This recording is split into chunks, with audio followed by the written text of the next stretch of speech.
Hey guys, welcome to this special edition of Big Tech GH, right from Kigali Convention Center where the MWCAfrica2023 is happening. Mobile World Congress Africa, where it is happening.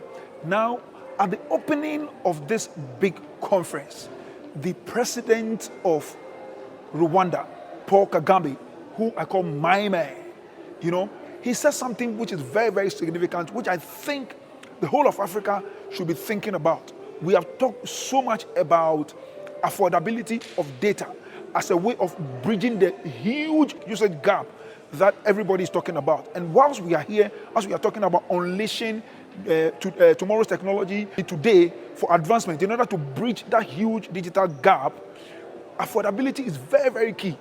And the president of Rwanda has been lauded strongly for ensuring that he takes clear actions to make sure that industry players are actually giving affordable data devices and data packages. Now, he says something which I think is very, very important, and I want us to go and listen to him, that here in Rwanda, Airtel Rwanda is giving mobile phones, 4G mobile phones, worth less than $20.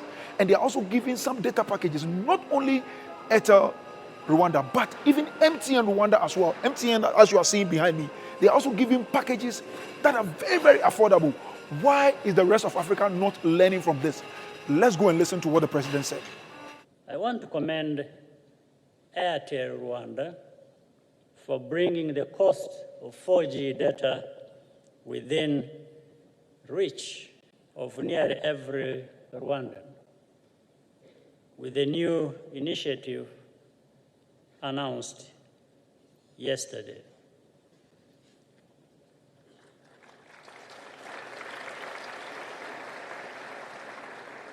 And many thanks to philanthropic support from Reed Hastings, the co-founder and executive chairman of Netflix. Rwandans will be able to acquire a new smartphone for under $20 in order to take advantage of the offer.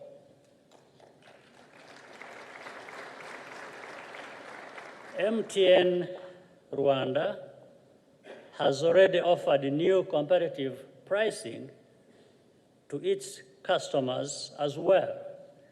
This is also very good news. We thank MTN. Government's role was to maintain an enabling environment and a level playing field. This shows the power of collaboration among the private sector, government, and strategic philanthropy. So here you are. It is possible. Look, we need to start taking action.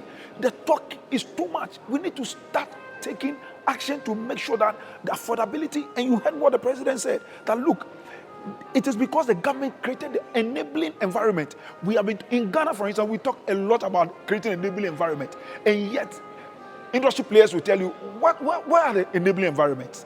We are talking about reducing data prices. We are talking about reducing the prices of devices. And yet, we slap all kinds of taxes on these things. And telcos and device companies are not able to give us the kind of affordability we want. We need to start taking that action. We need to start providing that enabling environment as a government so that the players can give us the affordability that we are looking for, so that we can bring everybody on board. If we say we want digital inclusion, financial inclusion, we need to create the real environment. And this is what Rwanda is doing. Let's learn from Rwanda. And this is why the Director General of GSMA, Matt Grandreed, he was full of praises for the Rwandan president. Rwanda is quickly becoming one of Africa's major innovation hotspots.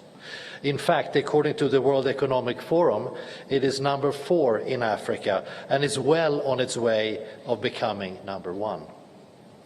At the core of this transformation lies your leadership and vision, President Kagame, as well as the power of mobile technology. Over the past 20 years, Your forward-looking digital policies have driven Rwanda's economic transformation. And across the country, mobile has become a catalyst for change, enabling access to education, healthcare, financial services, and opportunities for businesses to grow and innovate. Today, Rwanda's mobile operators cover almost 99% of the country, enabling over 11 million connections, with over 85% of these now based on mobile broadband technologies. And the number keeps growing. Of course, there is still much work to be done in Rwanda and across the continent to make sure that everyone, everywhere, has access to mobile internet and the transformational benefits of mobile internet. But I know the government of Rwanda is committed to achieving these goals for their citizens. Take, for example, the affordability of smartphones, one of the key barriers to addressing the usage gap.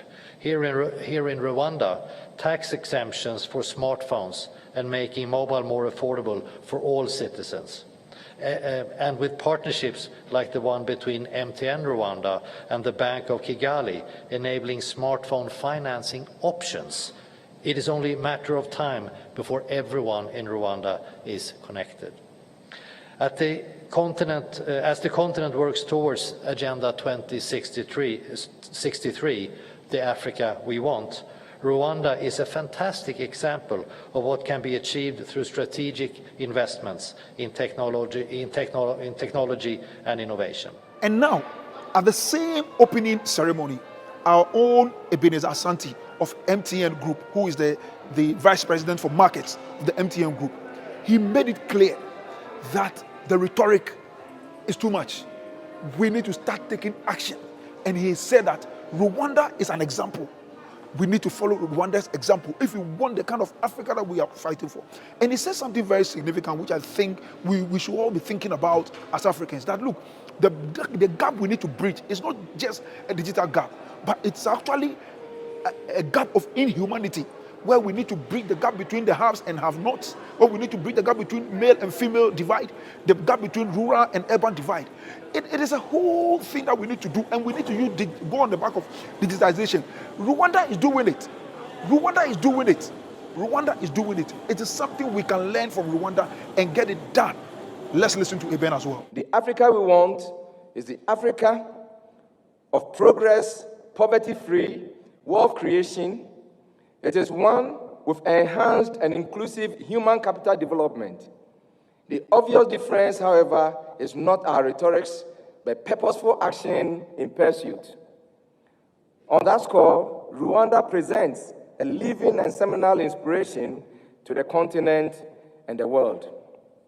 And we understand that innovating and harnessing digital technologies, we can help transform African societies and economies. By adopting Digital Africa and unlocking the full potential of all sectors of the economy through improvements in productivity and better access to markets and financing, digital mechanisms are also there to support governments in making their services more efficient, less costly, and more accessible to all. So how have we fared so far? In our digital journey, this is where the rubber hits the road. The latest GSA State of Mobile Internet Connectivity Report shows that nearly 3/4 of the total population of the sub-Saharan Africa are not connected or benefiting from mobile internet. That's almost 1 billion people, excluding, without excusing, the large population of children. We are talking of half of the adults in sub-Saharan Africa still not connected.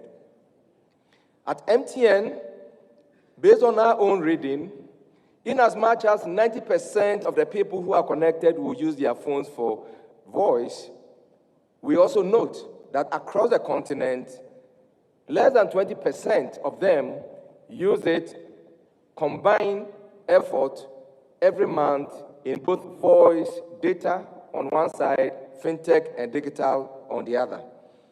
So the digital divide is real and it is clear. These numbers are very overwhelming and humbling. So clearly, there is much work to be done by us all. Where do we start? A lot has been mentioned this morning about the usage gap, about the coverage gap, and about the connectivity gap. As we prepare for 2024, the global and regional macroeconomic backdrops look very challenging, but in there also are some of the opportunities we see within the digitalization of everything, in agri, in health, education ecosystem, government and governance, financial services, industry, and everyday life for African citizens. Though we are encouraged by the priority that many governments across Africa are already giving to promote the growth of ICT and digital economy, a lot more is needed in this area. It is clear we all have work to do, and there is a lot more we can contribute. We must close the digital gap. And indeed, we should even stop talking about it as a digital gap. It is just about bridging the gap of inhumanity. Rural-urban gap, male-female gap, the north and south gap, the haves and have-not gap. That is the real gap of inhumanity that we must bridge. At MTN, we are closing coverage gaps. We are also closing the usage gaps. And just last year, 4G alone, we brought 9 million people under coverage. 45 million people under coverage also in 4G and 3G combined.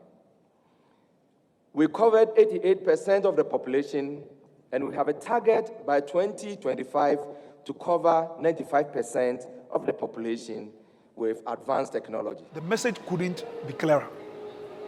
Affordability is possible. Rwanda has done it. It is possible.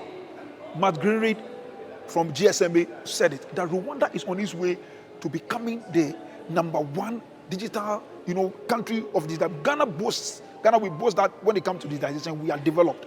Rwanda is coming. They say they are #4 now, and they are well on their way, and they are coming. They are using affordability. The government is creating the enabling environment, and it's been done. Eben has also made a message clear that, look, the rhetoric, the talk is too much. We like saying we are gateway to this, we are that, we are the best digitization this, we are this, we are that. Look, affordability.